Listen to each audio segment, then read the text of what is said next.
Galing ko lang nagparehistro ng aking motorsiklo sa LTO dahil August ang expiration nito, ano.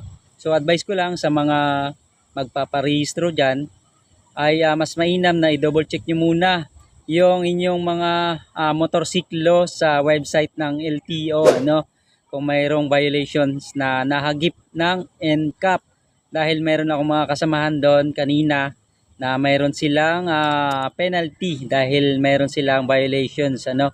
So doon na sila nagbayad sa LTO at ang masaklap pa nga dyan ay malaki yung ang kanilang binayaran. So para maiwasan yun guys, ang advice ko nga ay i-check nyo muna sa website ng LTO yung inyong mga motorsiklo na ginagamit sa araw-araw, ano, baka kasi nahagip yan ng NCAP, baka nagkaroon kayo ng violations na hindi nyo alam, ay doon magkakaproblema kayo. Saka mahigpit ang LTO ngayon guys, kailangan pag nagpunta kayo doon, maayos yung inyong motorsiklo, lahat chine-check nila, ilaw, lahat yung klase ng ilaw. So ako muntik pang hindi makapasa dahil napundido yung ilaw ng aking plate light, kaya pinalitan ko na lang siya sa labas. Pinaayos ko muna bago ako bumalik doon, kaya narehistro. At good thing naman dyan ay wala akong violations na nagawa, kaya naman ay mababa lang yung aking binayaran.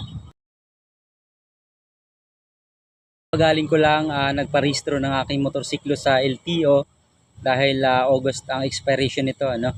So advice ko lang sa mga magpaparehistro diyan ay mas mainam na i-double check niyo muna yung inyong mga motorsiklo sa website ng LTO, ano, kung mayroong violations na nahagip ng NCAP. Dahil meron akong mga kasamahan doon kanina na mayroon silang penalty dahil mayroon silang violations, ano.